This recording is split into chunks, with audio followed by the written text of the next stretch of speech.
My friends, welcome back to the Smoky Mirror Podcast, where we dive deep into the creative minds that are shaping our culture and inspiring us all. My name is Jordan Jones. I'm your host and fellow creator, and I'm on a mission to spread knowledge and inspiration to help people like you leave your mark on the world. From artists to musicians to entrepreneurs and more, join me as we explore the intentional act of creation and the forces that drive us to do God's work. Today, we're at Blackroom R3cords. This is a new studio that I've never been to before. Shout out to Evin Bone for making a connection. So I'm about to talk to our lead engineer here, Vito, to figure out how he got into music, how he got tapped in with Blackroom, and what the vision is for the spot. Before we get into the episode though, big shout out to our sponsors, www.scut.shop, the hottest up-and-coming streetwear brand, and of course, our supplement sponsor, www.earthsaliva.com. Taste Earth's wisdom. Vito, I appreciate you for making the time, open up the space to me. It's great to meet you, man. How you feeling? I'm good, my brother. I appreciate you for having me on the show. Absolutely. Who just walked in? Is it Evin? Oh, how you doing, man? So we are in the studio, so, you know, should people be walking in and out? You know how it goes. Natural vibes. So, Vito, tell me about, like, what got you into engineering, what got you into music? Like, how'd you get started? Engineering, that honestly wasn't even part of the plan. I started off as an artist. You know, I started making music I was 9 years old, started making music. It was about 2015, I caught a charge. I was on probation. And I couldn't smoke. I'm like, fuck it, let me go to school, you know, learn something I like to do. Yeah. So initially, I went to school just to learn how to mix and master my own music. Then I get to graduation, like a month or so before graduation, one of the career advisors, Frank Socorro, he come up to me, he tell me, you know, why don't you try to get into a studio, start interning before you graduate, so once you get out, you already got your feet wet, you're already in a spot. Mm-hmm. So I ended up working at Starboy Studios, start getting more familiar, and I realized, I'm like, you know, it was a good spot, I ain't gonna lie to you. Let me back this up just a little bit, my brother. Go ahead. But it was a good start, you know, Starboy Studio, that was a good studio. But I just seen a little more. That was like a real local studio a lot of people would go to start off. Yeah. And what school you say you went to? SAE Institute. SAE, okay. Yeah. And that shit, you said that shit put you on for real. That shit put me on. That's dope. So it's, you know, at the end of the day, you get the knowledge, but you gotta apply it. Right. And that's basically what bro was telling me, like, yo, go get in the studio and start really, you know, getting that hands-on knowledge. Yeah. And from being at Starboys, I realized, I'm like, man, yeah, I could really do something with this. So I ended up, long story short, I left Starboys, you know, just working. I had to get a job, this and that, you know. Mm-hmm. Then I ended up getting back into, I thought, honestly, I wasn't even thinking about getting back into a studio. I was working at a job, working in the kitchen. I was working at Barton G's. Yeah, I was the lead line cook at Barton G's at the time. And I ended up dating a waitress there. And the head chef, I guess he had a thing for the waitress, and I ended up losing my job behind that. Damn. Yeah, so that's crazy. So yeah, then after that I start, you know, I go back to the basics, selling my weed, doing my little, you know. Yeah. Doing what I knew at the time. So I go to the school, I go to SAE, I go to holler at Frank. The same man, I go to holler at Frank. I'm like, man, I kept it blood raw with him. I said, yo, Frank, you got any studio I can intern at right now, man? All I'm doing is selling weed at Wood Tavern and fucking brick house every night. This shit's not, you know. This ain't it. This ain't it, man, you feel me? Because I really just want to be in the music. Right. You know, I done did that already, so. Yeah. You know? So he ended up telling me, yeah, I got an internship at Cool and Dre Studio, but you just going to be taking out the trash and making coffee and going on runs. I'm like, damn, let's do it. And how old was you at that time? 26. Okay. Yeah, 26, 27, I believe. Yeah. One of the other. And I was at Cool and Dre Studio about 3 years. I was there about a month before I got my first session with Rob Banks. A week after that, I recorded a kid named Kid Trunks. Oh, yeah. And then I started getting a few more sessions after that. Ultimately, I became the head engineer there after like a year. When COVID hit, it was like to everybody, it was like a disaster. To me, it was like a blessing in the sky. I ain't gonna lie to you. everybody, like all the engineers, they had like jobs. I just lost my job. Right. You feel me? I just got into the studio.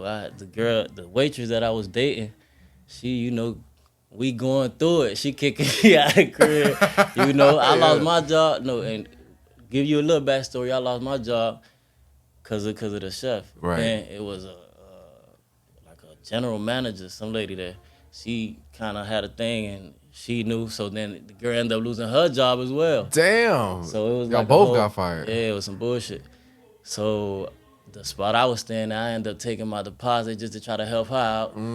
You feel me? And I ended up moving to her crib and the shit just went left. So whatever, I'm at the studio interning, ain't no bread really coming in. Damn. Every little, session I'm getting, I'm putting it in, but, that fell out. And crazy thing, right after that relationship ended, that was right before COVID. Mm-hmm. Right after we ended that relationship, COVID hit. I was up in Jersey like February. I came down, it was like March. And I just started getting sessions back to back to back because I'm the only one in the studio. I got to tell you, in the mix of her kicking me out, I built a relationship with Cool and Dre, Thank God for them. Shout out Cool and Dre.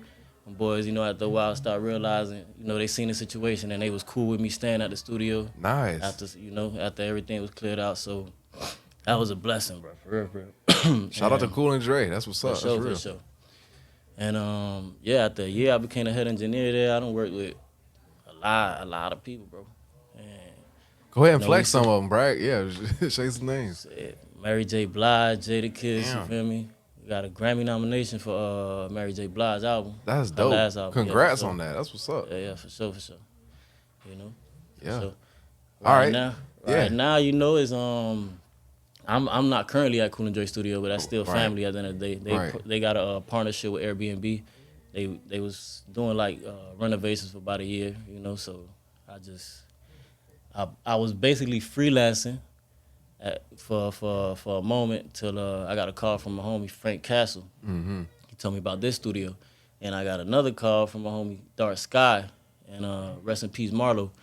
They told me pull up, So I came through, seen the vibe, And that was here. That was here. Spoke to the owner, And I like what they had going on here is a work in progress, like you seen. But at the end of the day, it's a vision, Yeah. We definitely got a lot coming for the future, That's what's up, man. I love how you laid that out. I mean, I think who can't relate to that, you know what I'm saying? You got a passion you want to get to, you know what I'm saying, but that ain't always paying the bills, so I definitely can appreciate the struggle. One thing I'm wondering is, like, how was it going from the transition, like, I'm the artist, like, I'm making my music, to being more behind the scenes? How was that? I didn't even think about it, but it was perfect. Because I've written for artists, just, hey, bro, what you think of this? Right. Try this. You should go up on it, and it all come together. I done been in situations where I've even helped people get deals and, do that little thing, but it's part of your introduction to the industry. You got to know your business, Right. So it's a lot of things that I could have capitalized on if I would have, known more, but it's a learning process. Right. I mean, I think first of all, that's real mature, and I think it's dope that you really giving back to people while you know what I'm saying, helping make their music better. Because my thing, I'm trying to make the best record, bro. Yeah. Like, whether it's my record, I'm not, I don't gotta be the star. You know? We all got some light in us, you feel me? And if it's it's your time to shine, you can shine. Like, we gonna make sure we just getting the best product. Yeah. That's what it's really about. That's what's up. I mean, shit, if I was a artist, that's who I want to work with, somebody like that, because that's real. And that's what you said, like, how did it like the transition from being an artist to an engineer? Yeah. It's like I could relate to the artist, so I know what you expect, what you want from your engineer. Right. You get me? Because you've been on that in their shoes. You don't want your engineer to just be pressing 3. Yeah, that's good, bro. Keep it going, bro. Yeah. Right, looking at the clock. Yeah. You feel me? You want to know he really care about what he doing, Yeah. For sure. That's what's up. All right. Now tell me a little bit more about Blackroom and the vision and what, what got you to be like, I want to work with these dudes. Blackroom, they had a previous location I believe that was at that location for 3 years. Mm-hmm. This location is fairly new. We're going on about a year now that it's been open. I've been here about 3-4 months now. Mm-hmm. But like I said, it's a vision. It's definitely a bigger vision. We got an event space. You know? We got a kitchen, lounge. Yep. You know, and right now we're putting together a few things so we could have, just really bring people in so they could see. Because from the outside looking in, it doesn't do it any justice. But once you get in here, you'll see what it's really about. Yeah. When I first got here, I thought it was just the studio. Yeah. It's upstairs. It's a lot to it. So for sure, we're gonna bring it to life too. And that's another thing we're working on right now. We got our media team right now working on some content. Yeah. Got a few things coming. No, because Evin told me about it, and I definitely want to get involved in any way possible. Because, like I said, I'm trying to be around artists. I'm trying to help people get their message out. Mm-hmm. And I see the space. I see the vision. Like, this could be something big. We right here in the heart of Miami Gardens, down the street from Top Golf, down the street from G5. Like, this is prime location. And to have all this space. City. Yeah, this shit is crazy. Man, like, what do you think was, like, the future? Like, just in 3 years from now, what do you think it would look like? How do you think, artists would come in and the vibe? Just kind of describe that for people. I think 3 years from now, I see more success, definitely success. I see more artists coming here. Mm-hmm. We just had, last year we had On The Radar come here. Yeah, I seen that. Yeah, so we've been working, and it's only gonna get better. We only going up, you feel me? Hell yeah. For sure. I seen y'all had Ice Wear Vezo in here. Mm-hmm. Couple other. We had Sexy Red in here. Sexy Red, yeah. Homie Zoe Dollars, he actually from the hood. Zoe Dollars, yeah. Zoe from Malapata. Shout out Zoe for sure. Shout out to Zoe for sure. Yeah. Damn, yeah. I mean, this is exciting, bro. Because I love being around music. Who are your favorite producers out right now? Producers or artists? Just people that you like. You know what? Keep an eye on him, or this is somebody I really rock with. You saying like mainstream producers? It can be, but it could also be somebody local. Local producers, I say the homie Jason Turn Me Up. I believe he really go by Jason 2 Trip, but I just call him Jason Turn Me Up. And that's what his tag say. When you hear that on the beat, Jason Turn Me Up, you know who that is. Yeah. You feel me? For sure. So that's one for sure. Young Kels. Who else? Coming up right now. Lovey. I don't know exactly what Lovey go by. I know his Instagram at They Love Lovey. He just produced Busta Rhymes just dropped his album. He got a record on there. Dope. Busta Rhymes and Young Thug. Lovey produced that. That's with Cool and Dre. Yeah, so yeah, that's three up and coming producers that I'm really rocking with. Mainstream producers, I say, what's the dude name? I know it's like a few, like Benny X. Oh, Benny X. Yeah, I heard him on a couple of, Dude Hard, guys over at Internet Money, and my homie Dem Cruz. I call him mainstream. He might not think he mainstream, but you feel me? I met him when he probably, on the come up. Yeah, but he up there now. Yeah, he up there now. He might not want to claim it, but he up there. Yeah, he up there. Shout out to homie Dem Cruz, man, for sure. That's what's up. Mm-hmm. So we at 10:46. I know we got a session in probably like 15 minutes. I do want to talk about you as an artist, because I know you said you got stuff coming soon and you working on it right now, but you know what I'm saying? Can we talk about that? Like, yeah, we definitely can. Right now, I got a project I'm working on. I'm calling it Make It Happen. That's an EP I got coming. It's been ready. I learned the importance of marketing and promotion. Mm-hmm. So I definitely want to make sure the rollout is correct. We ain't trying to waste no material. You feel me? Because I know I got the music, but it's just putting it in their face and presenting it the right way. Yeah. Because one thing I learned, even working in the kitchen, like I told you I cook, I had a chef tell me, when you serve somebody some food, your eyes eat before you. Mm-hmm. So if it look good, it might not even taste good, but it's gonna taste good. That's why you got a lot of music right now. You got people with just, they might just have the right situation behind them, and they could put out anything, but it look good. Mm-hmm. So people gonna eat it right up. But imagine it look good, it tastes good, sound good. Come on. They gonna eat it up. Yeah, no, I So think for sure. you hit it on the head because I see shit that ain't that polished or even that good, but it's the presentation that make it so Exactly. attractive. And then other people might have good records, but Yeah. the way you roll it out is everything. Everything. Because it's all about perception in people's head. Like, yeah. So you said make it happen is what. Make it happen. That's the name of the EP. That's dope, and I feel like that's almost like a little. Just from what you told me I in your live life, by. yeah, that's what you live by. That's what I you've live been by. I ain't doing. gonna lie to you. That's what I live by.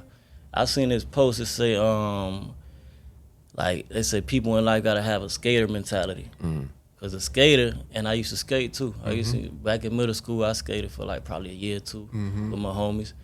But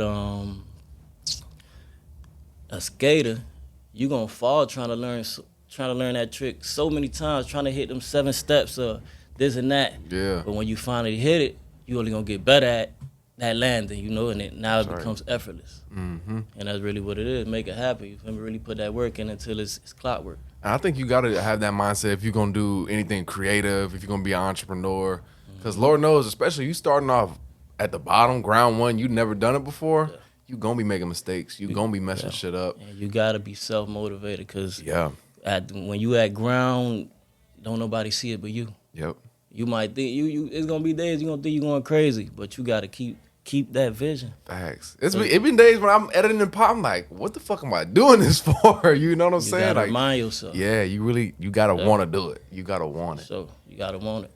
Tell me about a little bit about your creative process. Like, what gets you ready to make some beats? Like, if you've been working on other people's shit, what gets you in that mode to get back to your shit? You know? Shit, really, bro. Like, I feel like they say it's a 10,000 hour rule. And in my mind, well, I know I've reached the 10,000 hours already with the music for sure. Well over, probably going into 30. But it's like, even when I'm in a session, I feel like that's part of my 10,000 hours because I'm still doing music. Right. I'm still suggesting this. I'm listening to it as if I'm writing the record. You get me? So I'm still always getting reps. So then a lot of times when I get out of session, I'm there and like I got a high. Right. I want to record. Yeah. You get me? So it all come together for sure. That's what's up.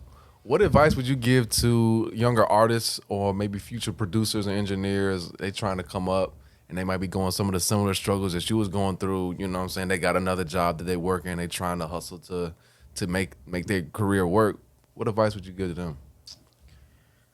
I would say YouTube is your best friend. YouTube is your best friend because YouTube gonna tell you what a lot of motherfuckers not gonna tell you. Cause the lion not gonna tell the sheep how to get away cause he trying to eat. So for sure, YouTube your best friend. I'm thinking now cause I know a few young artists that even I try to put them up on game and tell them certain shit. Yeah. Learn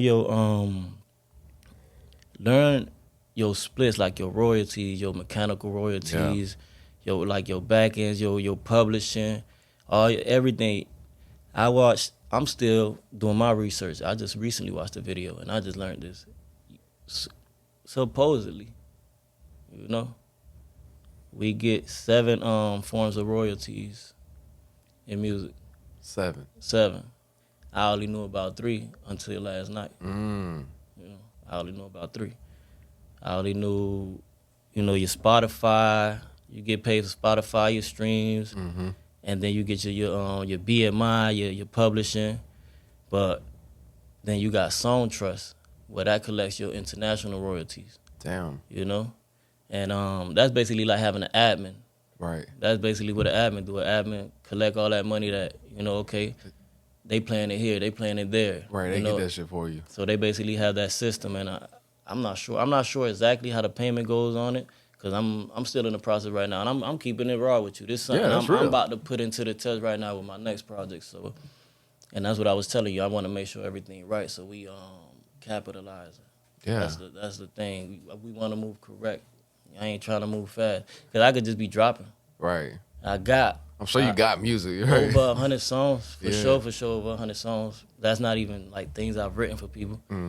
But we definitely working, bro. No, that's a good message because I feel like a lot of young artists and creatives, they focus so much on the art that you don't think about the business end. And then when your talent gets recognized, people who do know about the business Yeah. come in, they take advantage. So Yeah. I think that's a great message. Is like, figure out how you gonna make money off of your craft, Yeah. so that way you can take advantage of the opportunities versus letting other people take advantage. And another thing too, BMI or ASCAP, that's basically like your bank account, your music bank account. You gotta have get your BMI set up, you know, get your DistroKid or your United Master set up. Mm-hmm.